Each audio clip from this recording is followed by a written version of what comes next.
So she's probably skating right now, putting a lot of work on. Good evening and welcome to the City Commission meeting of Yeah. Tuesday, January 20th, 2026. I'd like to call the meeting to order and ask all of you to join me in the Pledge of Allegiance. I pledge allegiance to the flag of the United States of America and to the republic for which it stands, one nation, under God, indivisible, with liberty and justice for all. Thank you. Roll call, Mayor Pro Tem Steinhardt. Present. Commissioner Olsman, Present. Commissioner Elder, Present. Commissioner Rozelle, Present. Mayor Paul present. Do we have a motion to approve the consent agenda? So moved. Second. All those in favor? Aye. Opposed? Motion carries. Communications. Mayor, I think we need to do the regular agenda. Oh, Skip that. shoot. Approval of the regular agenda. I'll move it. Would help. That's all right. I'll move it. Second. Okay. All those in favor? Aye. Aye. Opposed? Motion carries. Now, we have something to discuss. Communications, I don't believe there were any. So, and I don't see any elected officials in the room. So we'll move to public participation. This is an opportunity for the public to comment on an item that is not on the agenda. Please come forward if there is any. Hi, I wasn't sure I was going to talk tonight, so I just scribbled down my notes. I'm Lori Lisi. I live at 13110 Hart Avenue. And my main purpose in talking tonight is to thank the city manager for all the time he has spent with me, explaining police procedure and police policy with respect to when the Department of Homeland Security might be called, either CBP or ICE. And I have a much better understanding of what the Department of Public Safety does. And I'm convinced that Huntington Woods Public Safety only intends to make calls to Department of Homeland Security when they are required by federal law, not when it is a voluntary thing. And that they have a policy to not hold people under an administrative warrant so that ICE could come pick them up. But in addition to thanking the city manager, and I don't know the answer to this or what I think it should look like, but I know that this is an issue in a lot of cities right now. I know there have been resolutions brought before cities. I know there's been a lot of public comment. I know it's an issue in Berkeley. I know it's an issue in Oak Park. I understand it's an issue in Pleasant Ridge.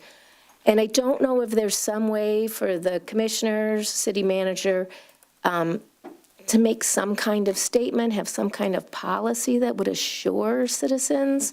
Because I know the city manager told me he's been answering a lot of questions from a lot of people.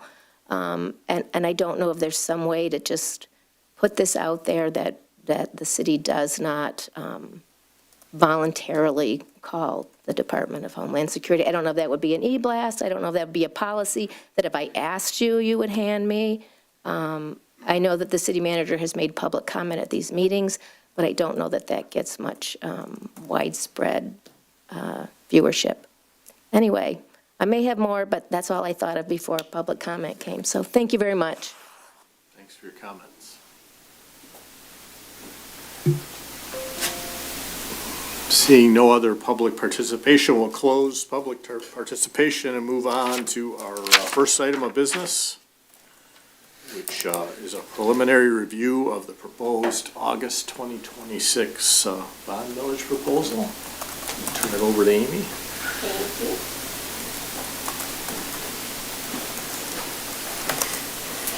All right. As we get into this, there has been obviously a lot of talks with everybody here way prior to me joining the team. So I appreciate everybody's help in getting not only myself and the team up to speed, but then also putting together this presentation for everybody in the community to understand what we're proposing here for the August 2026 bond millage. And before we jump into all those slides, that gives a lot of the details.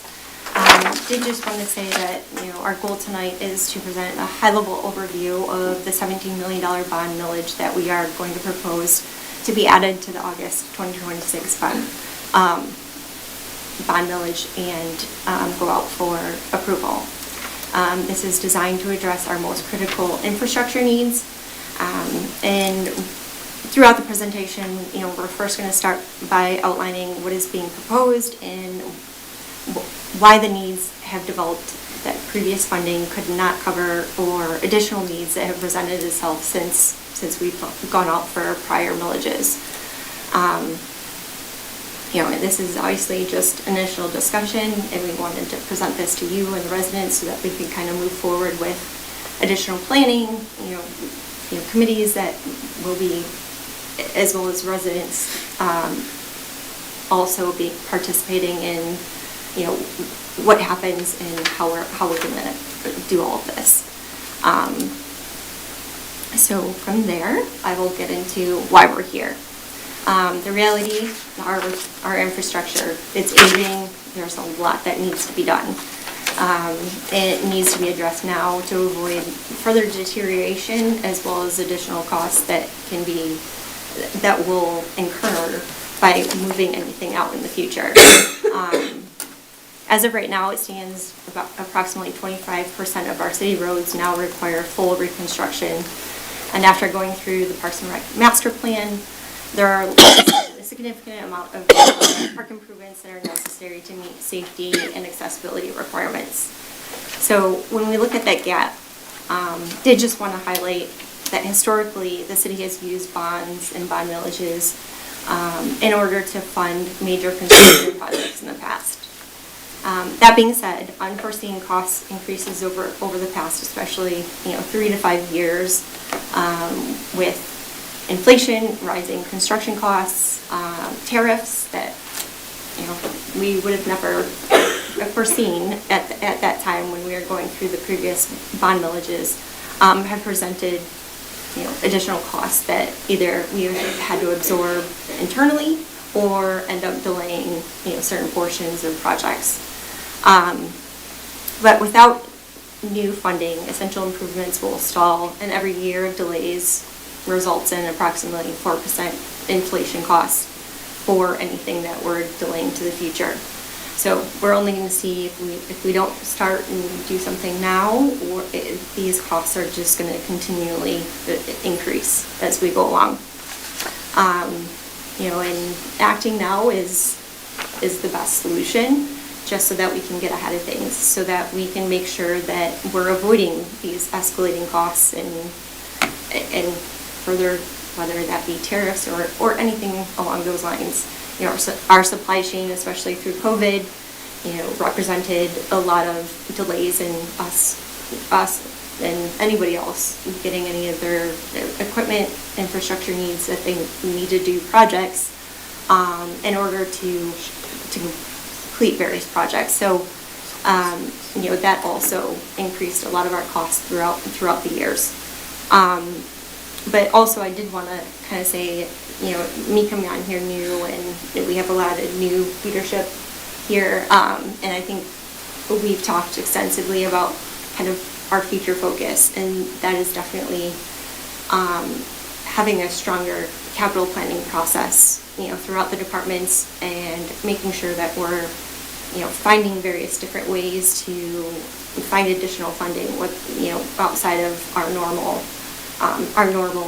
budget that, really, to be honest, for capital purposes, we really don't have a lot that it has been a lot based on bond millages in the past. So I definitely think they've, spoke to a lot of leadership to, this is something we need to focus on and make sure that we're moving forward. So they just kind of want to highlight that as we go through this. Mr. Mayor, can I ask a question real quick while we're on this topic?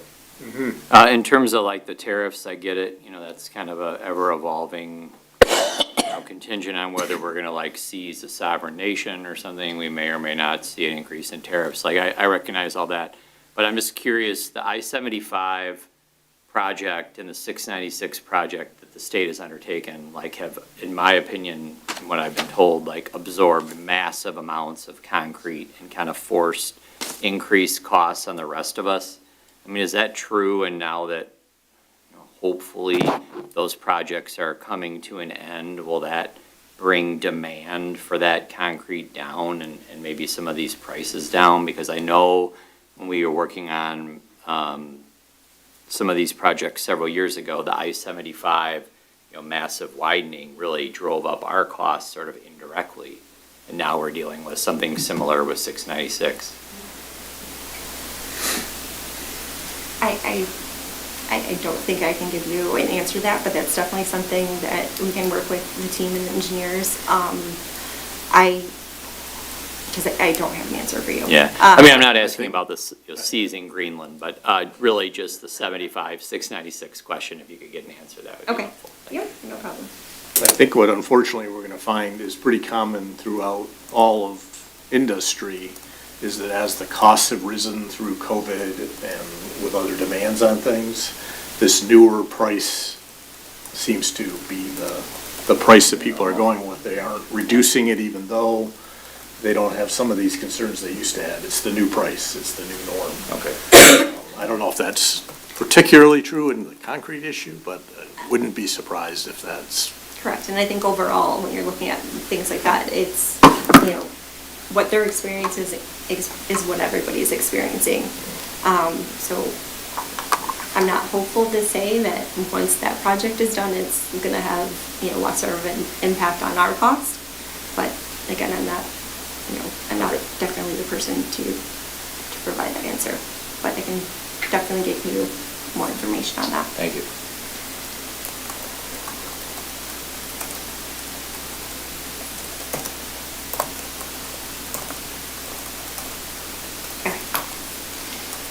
All right. So, moving over to the funding allocation and the proposed $17 million. Here's how we have that represented, based on the different needs throughout the city, and as well as not only what we see here internally from the city, but then also what our residents are wanting to see as improvements throughout the community. So first and foremost, obviously, and the largest portion of it is $13 million for our roads, water mains, and sewers to maximize efficiency to address a bulk of the reconstruction projects identified and required at this time. And then the next portion is $2 million that's dedicated to community property protection, and that is associated with the rear yard sewer lining program and repair to protect private property and prevent backups throughout the community in their spaces. And then the final, as we've heard in many of our previous commission meetings, Parks and Recreation improvements. We obviously finished the Parks and Recreation improvement, and we have to make sure that we're dedicating a portion of this bond millage to the Parks and Recreation improvements. So this would be upgrading to ensure our community spaces remain safe, accessible, and then also modern, focusing on the identified areas in the most recent master plan. Then, as we get into the specifics, I'll get into here a little bit of the specifics of each of the different areas that are identified for what we want the bond millage to be used for. So first and foremost would be the $13 million for the roads, water main, and sewer improvements.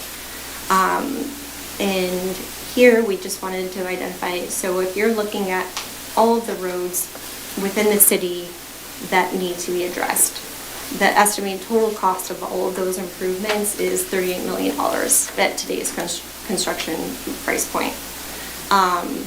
Of those, 25% of those roads are those that are most critically in need and really fall into, which on the next slide you will see the PACER rating map of all the roads throughout the city. And those 25% are rated 1 through 4, and they require a full reconstruction. The rest of the 75%, those are kind of your mill and fills or, don't require getting into the water and sewer of those roads, which that is the bulk of, when you're looking at the $24 million, that's the bulk of what represents the construction price. Because when you're getting into those that require a full reconstruction, you're having to do not only the asphalt, you're having to do all the water and sewers under there. Because it doesn't make sense to just take care of the asphalt, when the water and sewers also need to be addressed.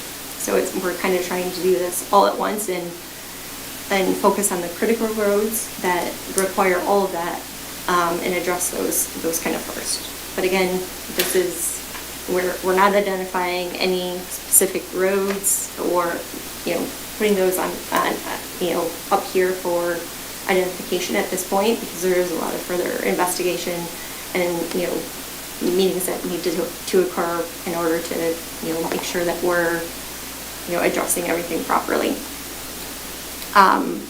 But this here, we're just kind of trying to show some previous projects that have occurred where, there's been water and sewer improvements, but then also identifying, looking at the chart that we have in the center. So right now, at today's current construction costs, for all of those 25% roads that need full reconstruction, it would cost $24 million. Each year we wait, there's probably at least, 4% in inflation, but then there's, other costs that, the increase in construction costs, as we mentioned, or any further tariffs, anything like that. So at least every year we wait, there's going to be a 4% increase in costs.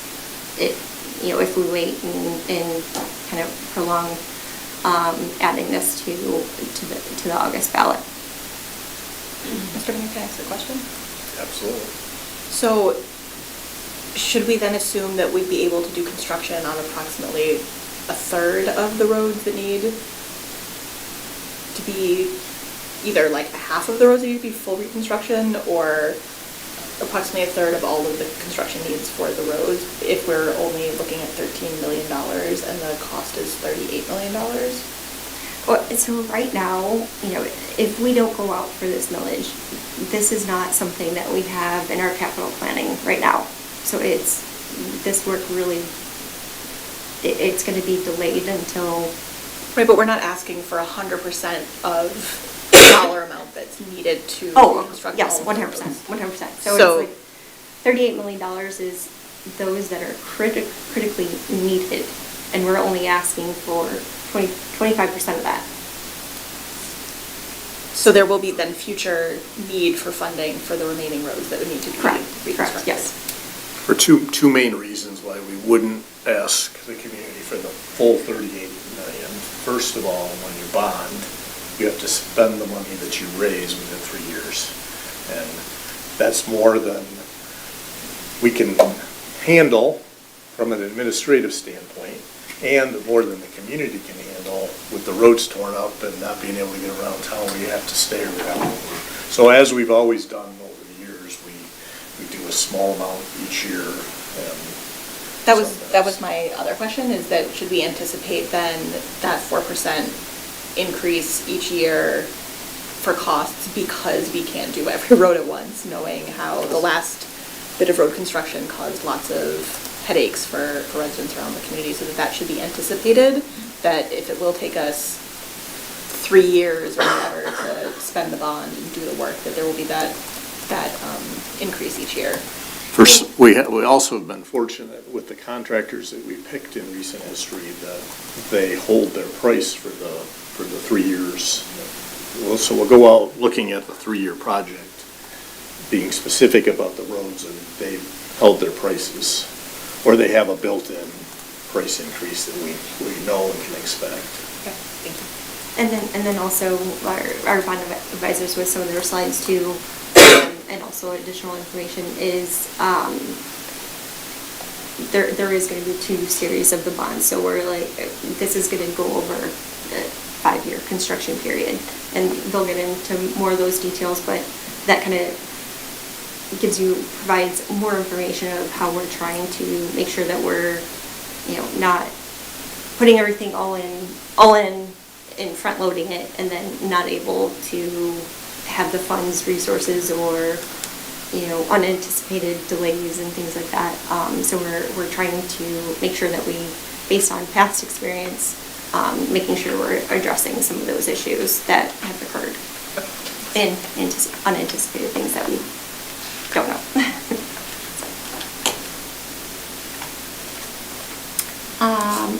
And so I don't have a separate slide for the rear yard program, but that's something that obviously has been well received, and so there's $2 million that is allocated to that, and kind of what we're anticipating is $500,000 for the next 4 years in construction season to address those, and kind of the engineers, as we get into more detailed discussions and everything like that, they'll address where and when and how that's spent, but kind of, right now, high level, it's about approximately $500,000 for the next 4 years. That would encompass that $2 million for the rear yard program. Is that an amount that should complete those rear yard sewer lining projects throughout the entire city? Don't believe so. No? But I will, I think it is probably a little bit more than that, but I don't know exactly what that amounts to, but I will make sure that I work with the engineers to kind of find out what that total is.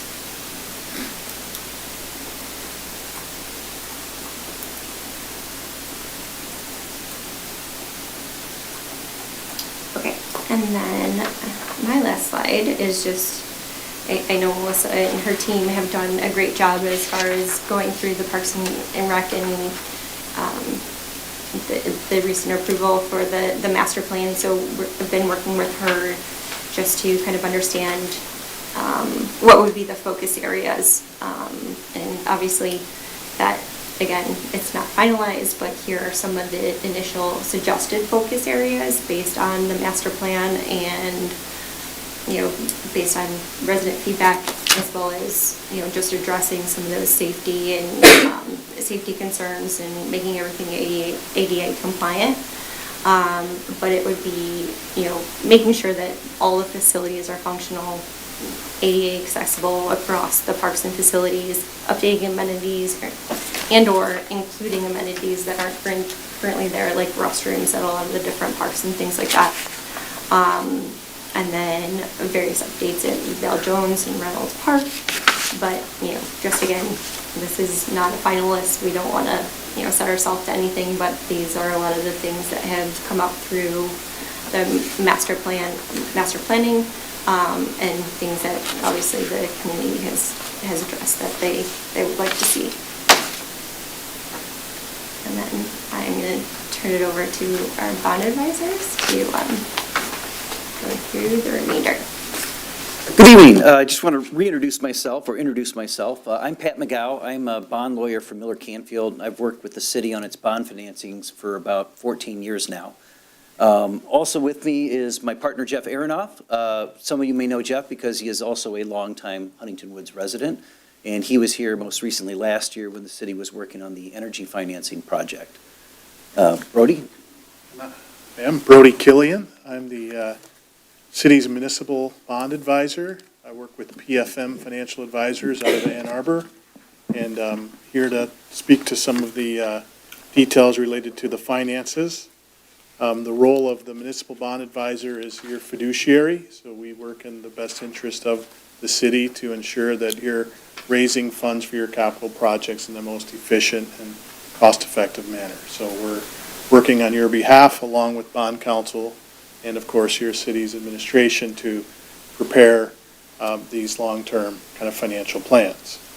And so Pat and I were going to kind of tag team the presentation here.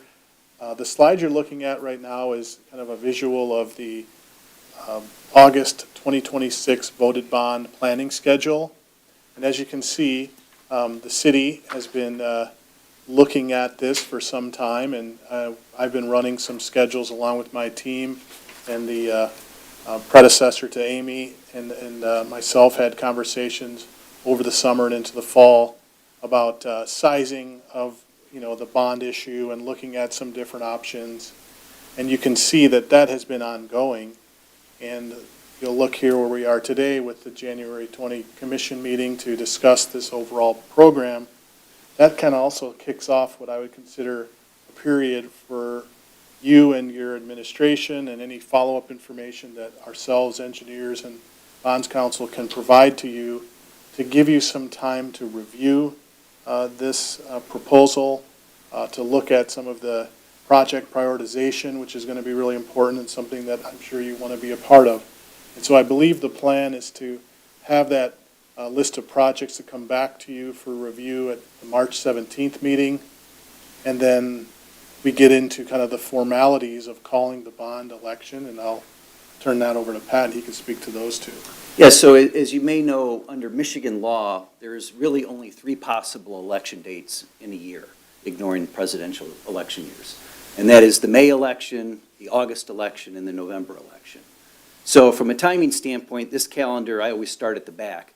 First, what election do you want to take this to? And that's based on various considerations, timing, other things on the ballot, those sorts of things. So that date is August 4th.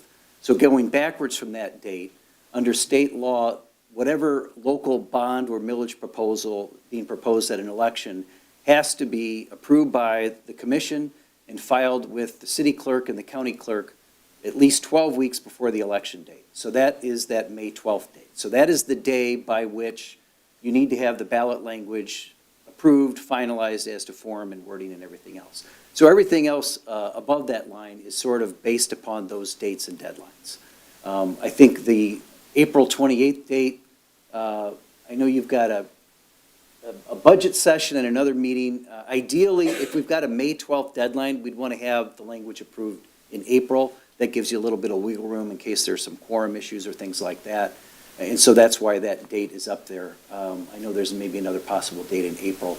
And so really everything else above that line or before that date is just to give the commission time to review the program, the capital projects, the assumptions and things like that to build towards those dates and deadlines. So again, that's based upon an August 2026 election.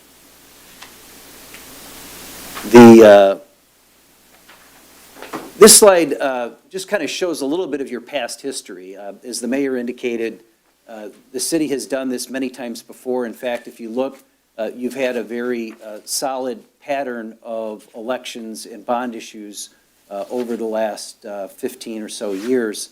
One thing that's key here and what we're looking at doing here is we can go to the voters and ask, when you do a bond proposal, you're technically approving a dollar amount for the city to issue bonds for specified projects. So what the voters approve is a bond in an amount not to exceed X dollars for these projects. And then that ballot language also has to indicate what the estimated millage impact is. So what they're approving is the dollar amount, and then the millage rate will be the millage rate. So the city has very often done these in multi-year plans. As the mayor indicated, under federal tax law, when you issue tax-exempt bonds for projects, you have to expect to spend the money within 3 years. So if we have a 5 or a 6-year program, you need to split that into 2 different issues. And that's really a good reason for a good thing for a couple reasons. First, you can only spend so much each year on road projects. You can't rip up all the streets at the same time.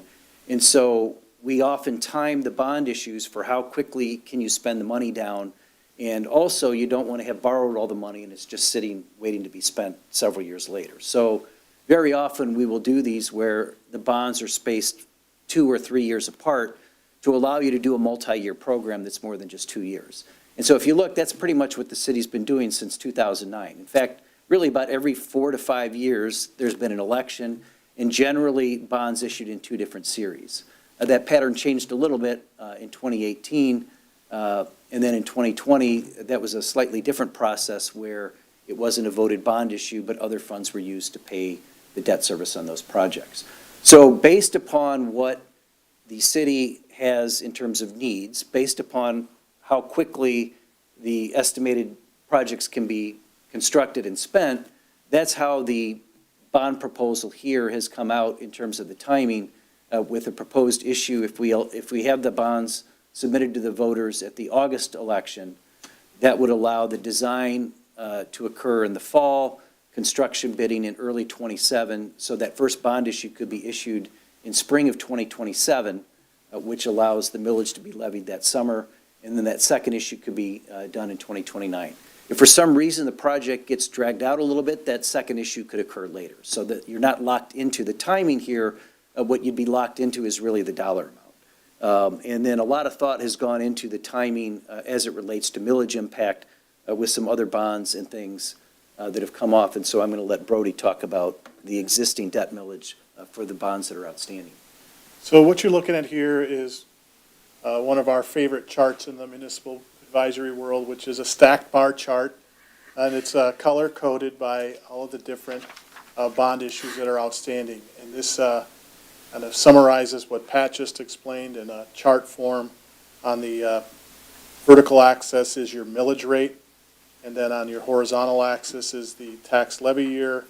And you can see as those bonds have been passed by your electorate and then sold into the market and then put onto the tax levies or the tax roll, you'll see that those start to layer in. And one of the things that we wanted to give you the visual of is that you can have multiple bond series outstanding with a particular authorization, as Pat just spoke to, and that is what is being proposed again with this future issue. What you're looking at right now is your existing debt, and you'll see that we reached about 4.45 peak in 2020, and then we started to see that kind of come down as, you typically like to layer in the debt as we want to be cognizant of the impact on your taxpayers, like to wrap that around your existing millages, and that's what we're proposing in the way that we've structured this next issue. And so the last issue that was backed by the 2018 bond proposal is your 2019 road bond, and that's the dark green bars that you see there. So if we do nothing, 2025, 2026, 2027, 2028, sort of those bonds will mature, they'll be paid off, and the millage rate would have decreased essentially from where it existed in 2024. Correct, and actually, that's a great point. And what I'm doing here with the green laser is to show, as each of these bonds fall off, okay, so like, for example, your 2010s have a final maturity in 2024, that is then fully amortized. And so then we start to layer in the next issue. But more specifically, if you look at that next issue, the 2012 road bonds, which is going to mature here in 2026, you'll see that as that issue falls off, you see that millage rate drop down. So if you were to do nothing, right, and you did not go back to your electorate and ask for a new bond issue, you would see your millage rates drop. But when we look at layering on this new issue, we did it in a way where we would wrap it around the existing millage rate so that it would have less of a burden on your taxpayers in the long term.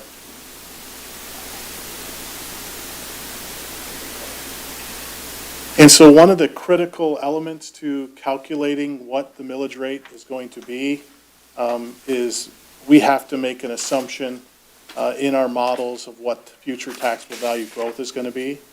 And so what you're seeing here is the city's 20-year taxable value history.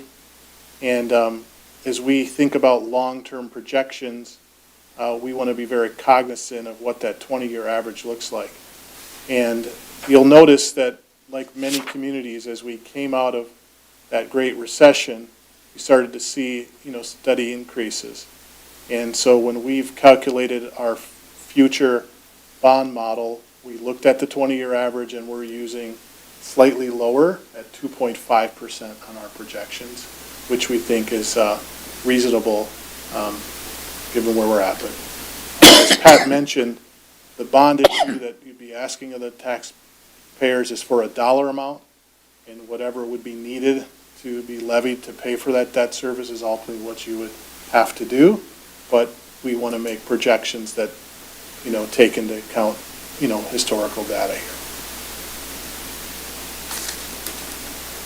And then, so from a kind of big picture financial overview of the bond, a few key things here we've talked about that's proposed to go on the August 26 ballot. The total bond size is 17 million. The maximum term is 20 years. We're planning to sell that in 2 series, which right now, as Pat described, is going to be sold, the first one in March of 27, should taxpayers approve, the second in March of 29. And we have flexibility there. And we want to be very cognizant of how we structure those series to take into account, intelligence and data points we're gathering from the administration and engineers, so that we're not, getting ahead of ourselves there. And then as an estimate, based upon using a 4.5% bond interest cost and that 2.5% taxable value projection annually, the estimated increase to your taxpayers in that first year for a home that has a value in the market of about $600,000, taxable value at 50% of that would be about $429 a year, and the monthly cost of that would be about $35.75. Now, the other critical element that we want to look at is what the average millage rate is going to be over the life of this bond issue, and that's 1.94 mils, and that comes out to roughly, over the life of the bond project, about $600 annually to the taxpayers for bringing on this new bond proposal. And I don't know if you want to speak to, Pat, what millage rates and the terms that show up in the ballot language at this point, but. Yeah, so again, when you see these types of bonds, we call them unlimited tax general obligations. And the word unlimited is because once the voters approve the dollar amount, you are authorized to levy millage at whatever rate you need to pay the debt service. So state law requires that the ballot has to say what is the first year millage, estimated millage rate, and what is the average annual millage rate over the life of the bond. So those are the 2 other numbers that would appear on the bond issue. Now, that's only dealing with the ones that are being authorized, because we have these existing bonds with debt levy that already exists. But that's what would need to appear on the ballot question itself. The dollar amount of the bond issue, the duration in terms of maximum number of years, and then the 2 millage estimates for the first year and the average annual millage. Mr. Mayor, is the bond interest rate approximation impacted by like the Federal Reserve and the reduction of interest rates recently? So maybe by the time we get ready to issue these, say in 27 and 29, if rates continue to decrease, we'd be in a better position than maybe we would be right now, or is this sort of projecting that? So the way that we've been looking at that, and it's been a very topical conversation, is to think of the municipal bond markets where you borrow and kind of the short-term treasury kind of markets that the Fed impacts is where you're investing. So the market really drives where you're borrowing. And the tax-exempt bond markets, while there is slight correlation to what happens in the Fed funds, really moves to its own beat. Has a lot of different factors that come into play. What you're definitely going to see, though, as the Fed brings down the short-term rates, is that the amount of money that you'll be able to earn on those construction fund proceeds that eventually get put into an account that you're able to earn interest on would have a much bigger impact. The short end of where you're borrowing on the 20-year spectrum of your bond loan would also be impacted. But, most people are anticipating us to be kind of range bound this year.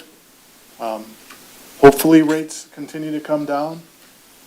But, I don't anticipate Fed funds to have as big of an impact on your borrowing rate as it would on your investment rates. And I would just add, nobody can say which way rates are going to go. We like to say if we could say that, we wouldn't be standing here working for a living.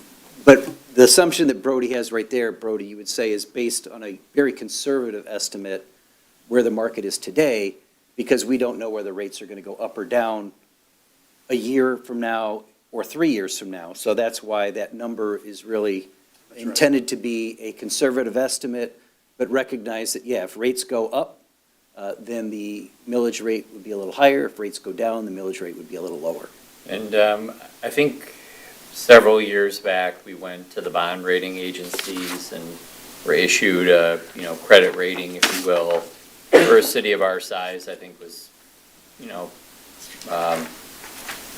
pretty decent rating, I think. I'm curious, are we gonna stick with that rating, or do we have to go to Moody's or Standard & Poor's and get a new credit rating since we're gonna be doing a new debt issuance, or would it be advantageous to do that for maybe a lower rate?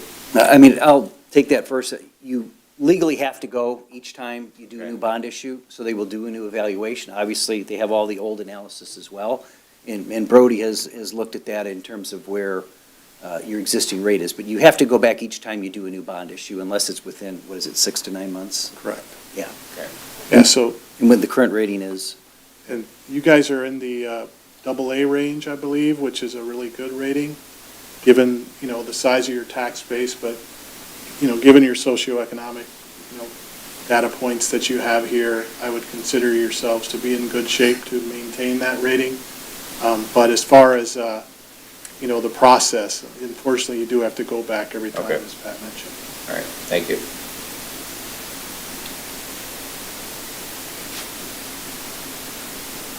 All right.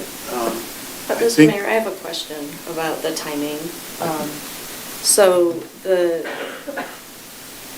bonds that fall off basically for 2032 and beyond, but we're talking about 2026. So I like the example that you included in this package because it helps to translate it into layman's terms, right? Like if I have a $600,000 market value home, you're going to see the increase of $429 a year.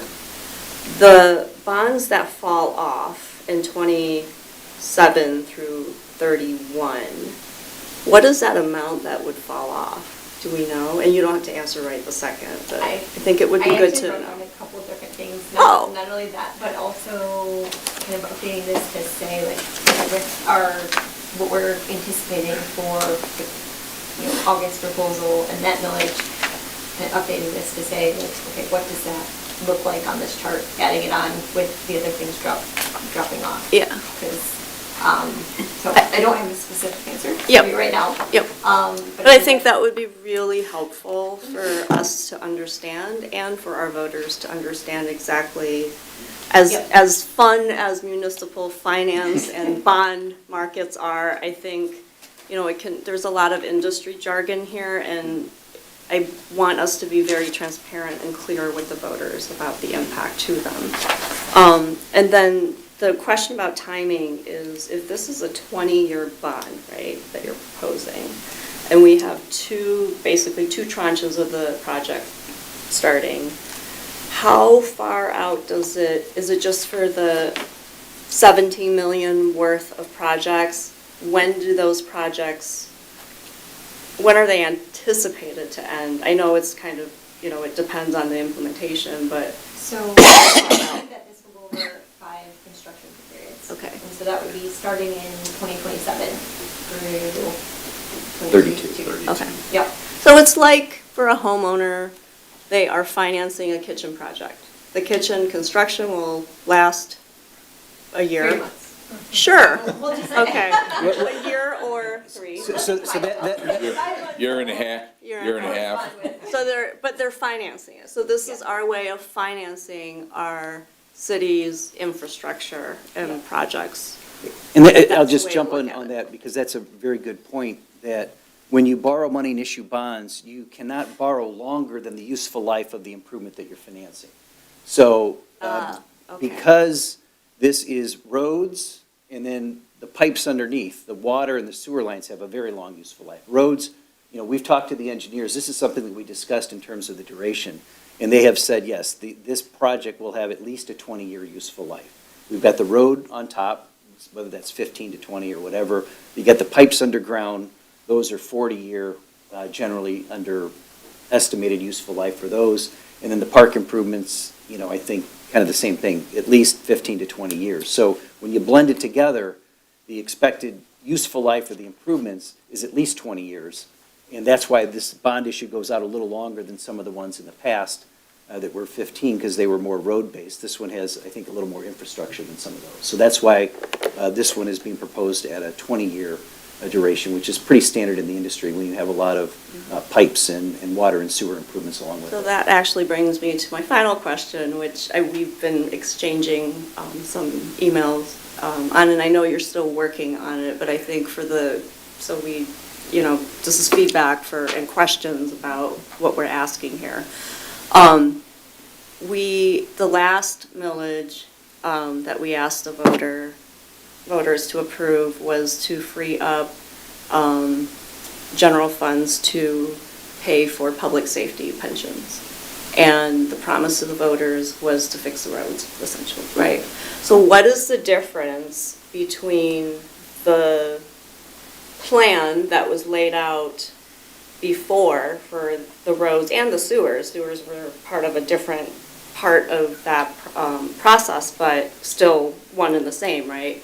So on the map that you showed today, some of the reasons I think you articulated, like inflation, tariffs, concrete, market, supply, demand, prices. I think what I would like a better understanding of, what is that delta difference? Why? Because if you're a casual observer, my initial reaction was, didn't we just talk about this like 5 years ago? Or, so help me understand what that difference is. I think that would be very helpful. Can I jump in on this one? Yeah. Because I think what we promised the voters with is that we would use that money that was raised from the public safety pension funds to maintain the roads, not so much of the reconstruction of roads, because those are bigger price items. And I'm hoping, and it's up to us as city commissioners when we're doing the budget, that we continue to use that money to do road maintenance, not this stuff, the major reconstruction of roads, but to still spend in the neighborhood of $500,000 a year on maintaining the roads so that they last longer and we don't have to reconstruct them as often. And I did receive So- some additional information from the engineers, and I've just kind of been deciphering through a lot of it today, but I think prior to that whole initial piece of rating map in 2018, at that point in time, we were spending approximately like $166,000 per year road maintenance. Yep. And then also at that time too, when we were estimating the cost of, the roads that were rated 1 through 4, that cost then, which represented 45% of our roads, was $17.5 million in 2018. So since then, we have now, addressed a lot of those, that was in the 45%, and down to 25%. But, at current construction costs and prices, that is now 24 million.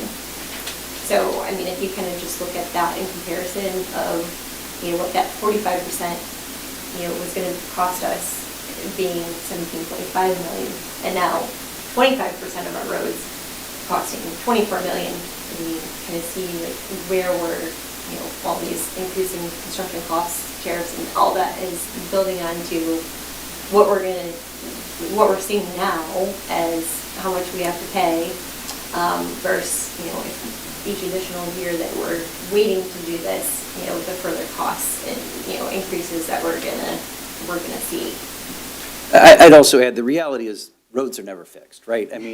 Just when you think it's great, then the one on the other side of town that you fixed 15 years ago. Look at our bond history. But I do want to point out, though, that 2020 bond issue, so go back to the vote for the millage for the police and fire pension, which was to free up money for roads, that is what is paying that debt service on that 2020 bond issue. So if you notice, There was no election for that bond issue.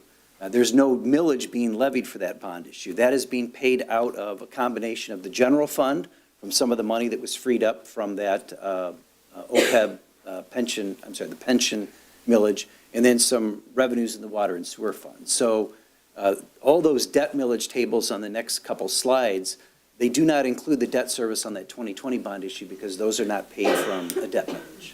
And so it has been, 8 years since the last election on a bond issue because that issue was done in 2020 that did not require a vote and it did not increase a debt millage in order to pay for those bonds. So that's the other thing, that money, I think the mayor indicated, it's going not just for increased repair funds as well, but it also is paying part of the debt service on that 2020 bond issue.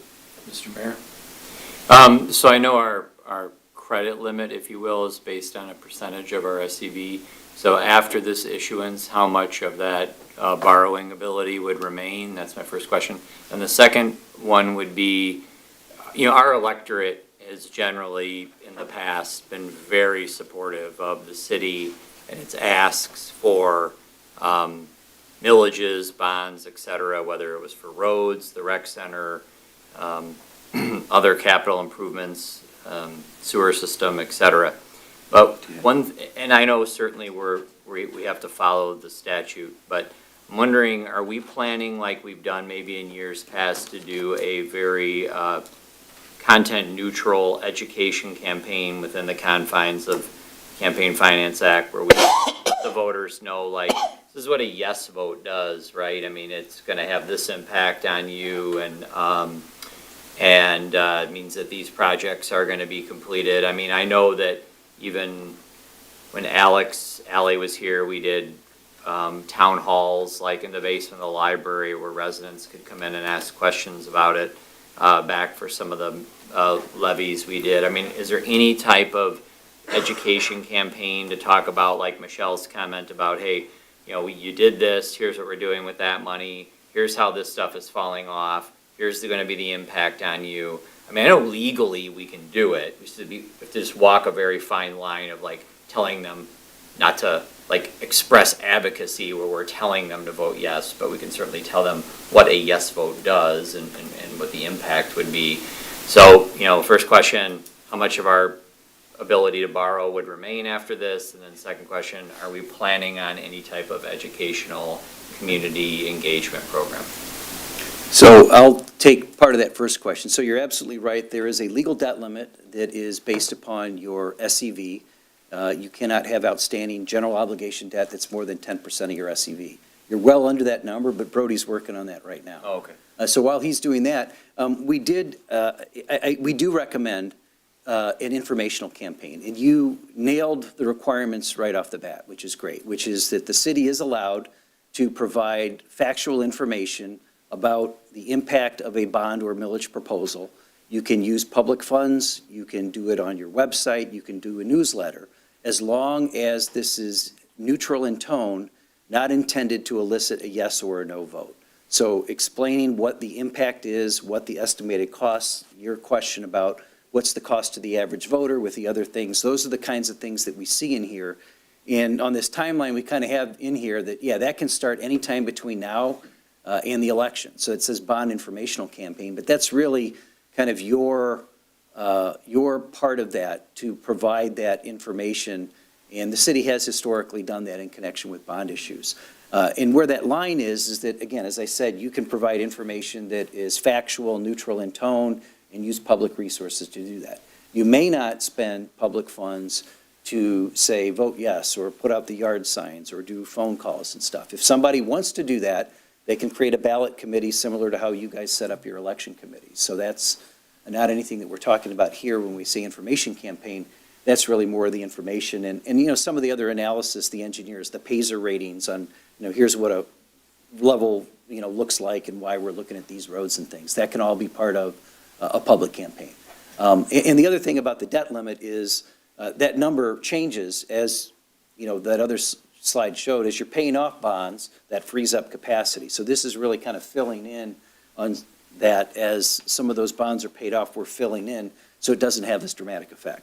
So with that, Brody is going to tell you if I've stalled enough, what your legal debt limit is. Great job, Pat. You make a good partner. So, your 2025 SEV was 683 million. And backing out kind of the deductions we have to make and other adjustments, your legal debt margin, as of right now, is 53 million, call it 53.8 million. So this is going to be, well within that, and would leave you approximately 41 million and change left within that margin. Including what's outstanding along with this? Correct, Okay. correct. That's great. Yep, so we've got that deducted here from your 10% margin was 71.8, and taking out the 18 million that is outstanding Okay, gives you a remaining margin of 53.7. perfect. Thank you. No All problem. right, great. And then if I can just add a little bit to, kind of the informational campaign and things like that, and, obviously trying to investigate what we've done in the past, but then also reaching out to other communities that have recently, went through the bond millage proposal process to see, like, what they've done and, how we can leverage, so we don't have to recreate the wheel, what they thought has worked. And see how we can kind of implement that here and bring it to our, whatever group we develop here, because I think that's something important that we need to decide is, internally and externally, with how we, create these groups to make sure that, all the messaging is getting out to the community. Commissioner Rozella wanted to clarify, you were making me do math on the fly, so I want to correct myself. After the issuance of 17 million, and of course that's changing because you're not selling it all at the same time, but if you were to take 17 million off of your current legal debt margin of 53.7, you'd be somewhere around 36 million. Okay. All right, that's all right. And this is just a slide just showing, who's been involved in this discussion so far. Obviously, city administration, Miller Canfield is your bond counsel, NF Engineers, and then PFM. And then, I will say that even though I'm the lawyer, it's the financial advisor that has all the legal disclosures at the end of this slide. So this is part of the requirements as they are registered and federally regulated. So yeah, he made her put it in. So we'll just skip over that because no one reads it anyway. And then here's some lovely pictures that.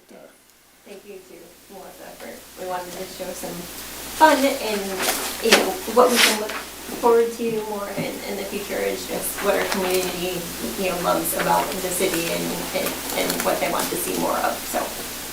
But Yeah. I greatly appreciate everybody who's been involved in the process, prior to me joining, as well as everything that we've been doing here. It's been, great working with everybody and looking forward to next steps. Any other questions? No? All set. Questions? Thank you. Great, thank you. Mr. Mayor, I would like to say we will, like Amy said, we will not only structure a factual information for the website and e-blast, but we will be having town halls where we'll have department heads and Melissa and photographs of what the parks could look like, and we'll have the roads to show what the road projects actually look like. We'll have some factual information plus pictures and things for them to see exactly what this entails and why things are so expensive. So if they come to those meetings that we have, they can sit and ask all these questions. We'll have all administration there to be part of that, and hopefully do it probably closer to the vote, so they don't forget any of that and they understand it.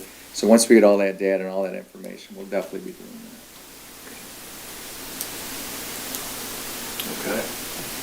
Thank you very much. Moving on to item number 2. It's I guess before we do that, our next step as a commission is to formally accept the schedule that the administration puts together, and then start working on the actual bond language so that we can talk about that and then get that approved by the first or second meeting of April.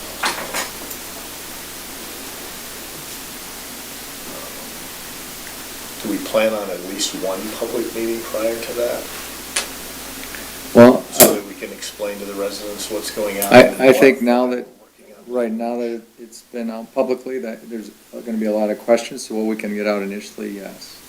I think the sooner the better for that, and then having one closer, in the spring to go over it again, to make sure the people that may have missed it or weren't able to attend, give people a lot more opportunities to show up. And then obviously also put all that information on our website or e-blast. We definitely need to make sure we get this out repetitively to get out to the residents so they understand and have any other questions, so. And, Go you know, ahead.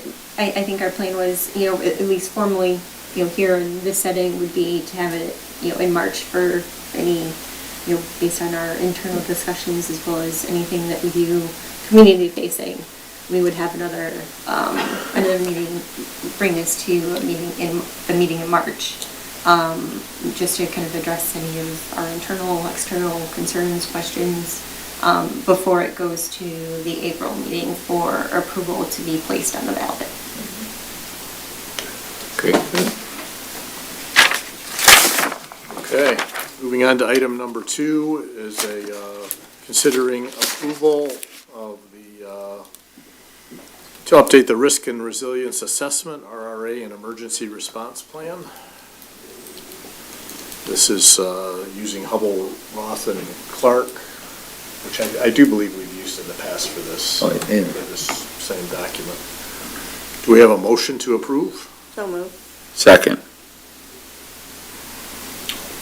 Want to explain this at all? Any reason for our update?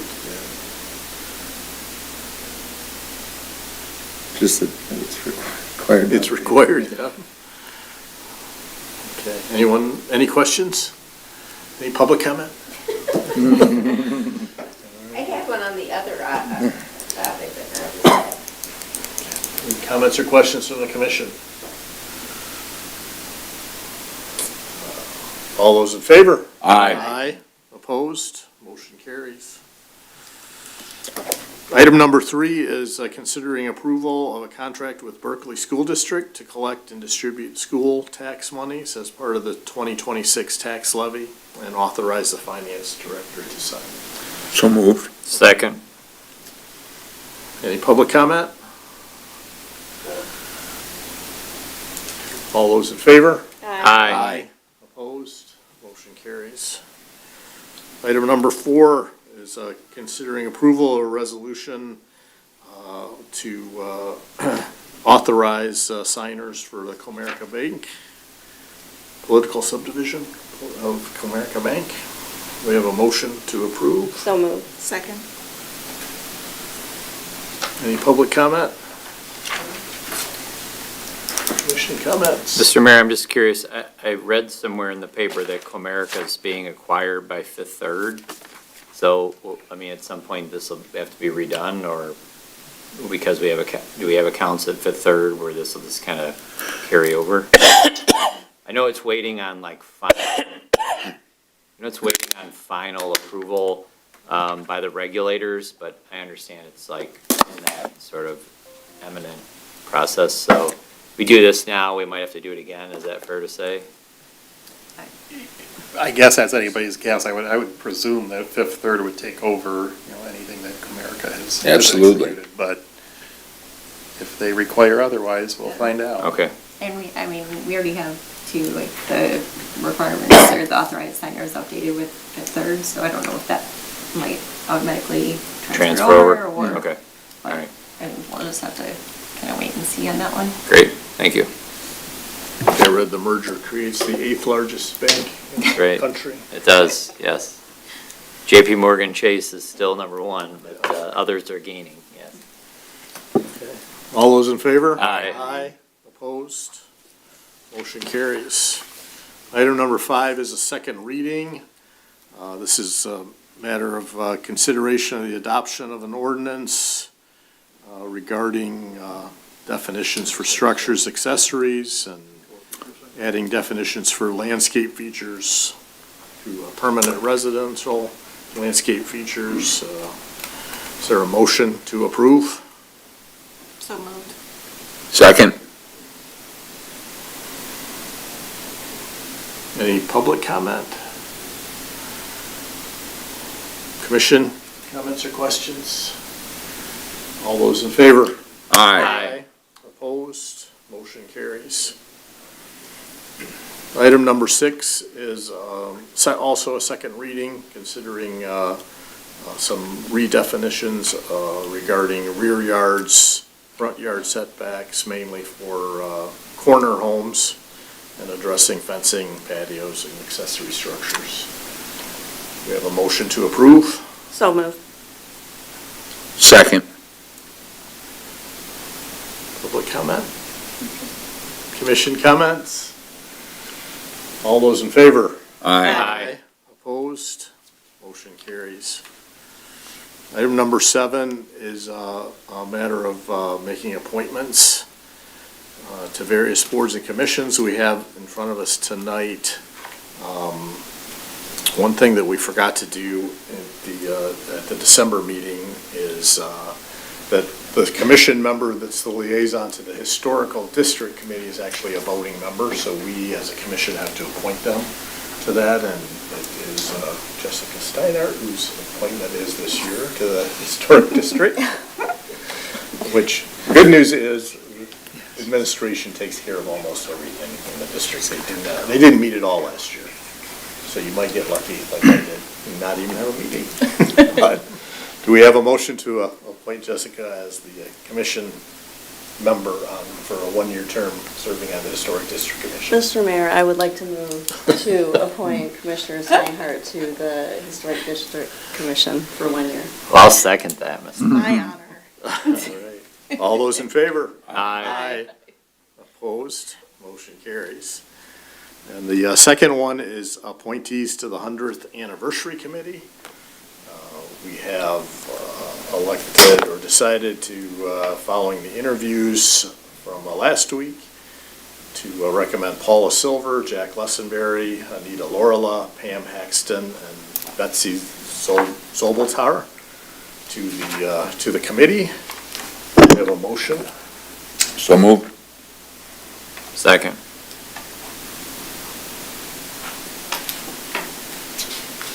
All right, any public comment? Commission comments or questions? All those in favor? Aye. Opposed? Motion carries. With that, we move on to the city manager's report. All is good in the city, we hope? Yeah, all is good except for the cold weather.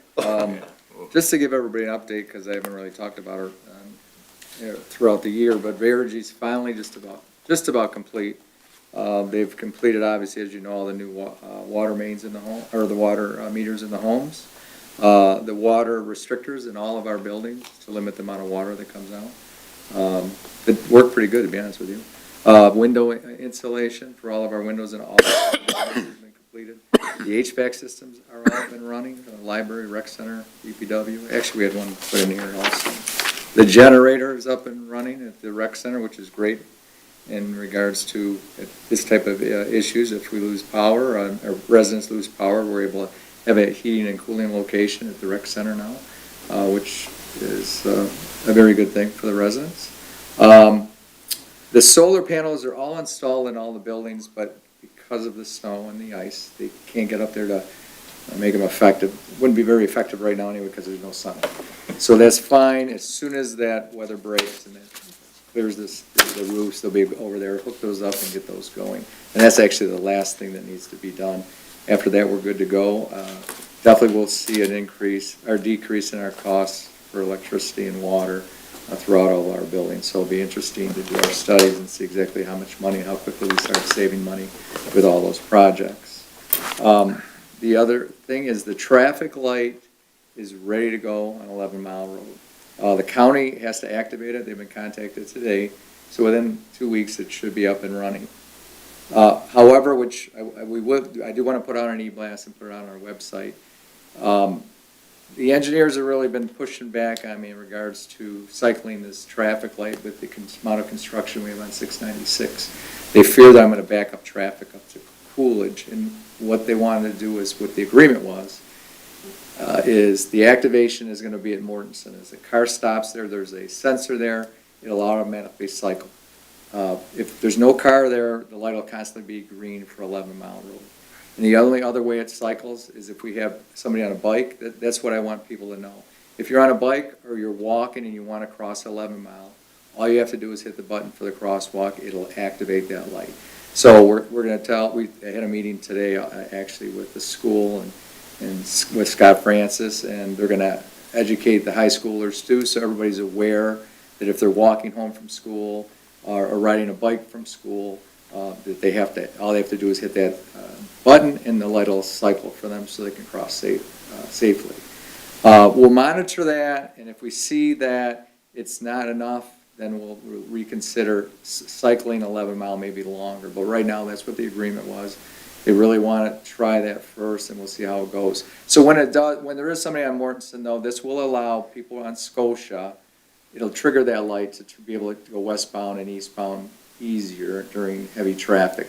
And actually, during heavy traffic, there will be a lot of people on Mortensen coming out. So that light will cycle for a long period of time. So I'm hoping that during rush hour traffic that it will be cycling and people will be able to get out from Scotia onto westbound and eastbound 11 Mile Road. So we'll see. It's easy for us to monitor it because we're looking right at the window, right in front of our station. So we're going to be able to monitor that in real time and see how it's working.